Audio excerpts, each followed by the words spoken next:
আসসালামু আলাইকুম। আশা করি আপনারা সবাই ভালো আছেন। ইন্ডেক্স আলোচনা যদি বলি তাহলে 25 পয়েন্টের মতো ইন্ডেক্স মাইনাস, 413 কোটি টাকার লেনদেন, অ্যাডভান্স 92টা, ডিক্লাইন 245টা, আনচেঞ্জ 57টা। 1 মিনিট যে চার্ট সে অনুযায়ী আজকে অনেক বেশি সেল ছিল। টপে বঙ্গজ, বিডি অটোকার, জেনেক্সেল। লুজারে হচ্ছে রানিক যোগেশ্বর, এওএল, সেন্ট্রাল পার্মা। ভ্যালুতে হচ্ছে ADN telecom, midland bank, BRAC bank, Orion infusion. ভলিউমে midland bank, dragon sweater, central pharma. ট্রেডে এডিয়ান টেলিকম, ওরিয়ন ইনফিউশন, ম্যাগনা পেট্রোলিয়াম। আর ইন্ডেক্স মোবারে হচ্ছে ব্র্যাক ব্যাংক 2.28, ম্যাগনা petroleum 0.74, Summit power 0.54।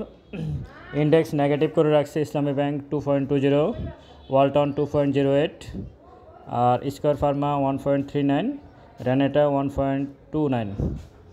Square pharma আসলে খুব বেশি প্রাইস এই মুহূর্তে বাড়তেছে না, একই জায়গায় আছে। ওয়ালটন অনেক দিন পরে একটু আপে যাওয়ার পরে আবার ডাউনে চলে আসছে। আর এর বাইরে লেনদেনের পরিমাণটা কমে গেছে, 413 কোটি টাকা চলে আসছে লেনদেন। এটা আসলে মার্কেটের জন্য খুবই খারাপ অবস্থা এই মুহূর্তে।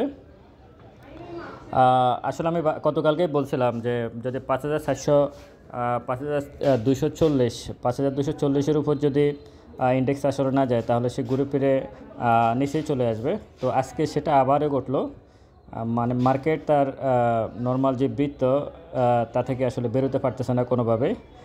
আমি আগেই বলছিলাম আপনারা উপরে যে রেসিস্ট্যান্স দেখতেছেন, প্রত্যেকটা রেসিস্ট্যান্স কিন্তু আগের রেসিস্ট্যান্সকে ব্রেক করতে পারে নাই, ঘুরে ফিরে সে একই জায়গায় আছে। আর ইসলামী ব্যাংক যেহেতু ইন্ডেক্স মোবার থেকে বের হয়ে গেছে এই মুহূর্তে, সুতরাং ইসলামী ব্যাংকের ইন্ডেক্স যে নেগেটিভ করে রাখছে এটা মার্কেটের উপর খুব বেশি এফেক্ট পড়ে নাই আজকে। যদি ইসলামী ব্যাংক যদি এভাবে থাকতো তাহলে অনেক বেশি এফেক্ট করতো। সব কিছু মিলাই মার্কেটটা আজকে ভালো যায় নাই।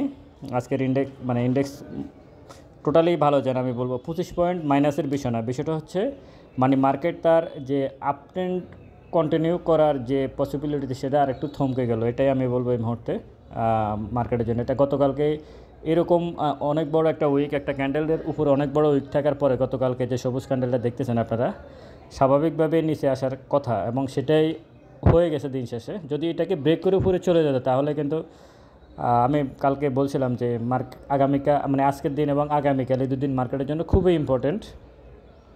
মার্কেটকে আপ ট্রেন্ড কন্টিনিউ করবে না আসলে ডাউন ট্রেন্ডে চলে আসবে। মার্কেট আবারও কিন্তু দিন শেষে মার্কেট ডাউন ট্রেন্ডেই আসলে এই মুহূর্তে অবস্থান করতেছে, বরং সে আরও খারাপভাবে ডাউন ট্রেন্ডে অবস্থান করতেছে। এই কারণে আগের যে রেসিস্ট্যান্সটা ছিল সেখান পর্যন্ত সে যাইতে পারে নাই। যদি যাইতো তাহলেও ধরে নিতাম যে হ্যাঁ গেছে।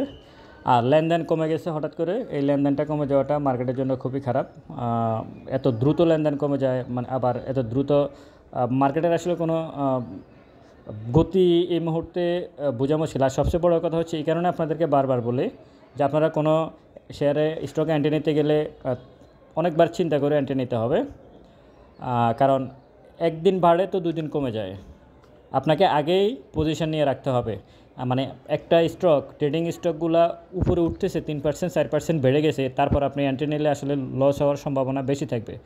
যদি আগেই আপনি বুঝতে পারেন ক্যালকুলেশন করে ক্যান্ডেল দেখে এবং ভলিউম দেখে যে হ্যাঁ শেয়ারটা এখান থেকে 3-4% বাড়তে পারে, আপনি অন্তত 8 সপ্তাহখানেক আগেই আপনি এন্ট্রি নিয়ে রাখবেন যাতে টান দিলে আপনি বের হয়ে যেতে পারেন। কিন্তু আপনি যদি সে 3-4% বেড়ে গেছে তখন এন্ট্রি নেন, আপনার ম্যাচিউর ডেতে গিয়ে আপনি ওই শেয়ারটা লসে চলে আসবেন। বেশিরভাগ ক্ষেত্রে আসছে। তো আপনারা একটু সাবধানতা অবলম্বন করবেন। ইন্ডেক্স মোবার এটুকুই আপাতত। তবে ভলিউমটা যেহেতু কমে গেছে আমি এটাকে খুবই নেগেটিভভাবে দেখি। ডেসক্রিপশন বক্সে নাম্বার দেওয়া আছে, প্রয়োজনে যোগাযোগ করতে পারবেন। ভালো থাকবেন সবাই। আসসালামু আলাইকুম।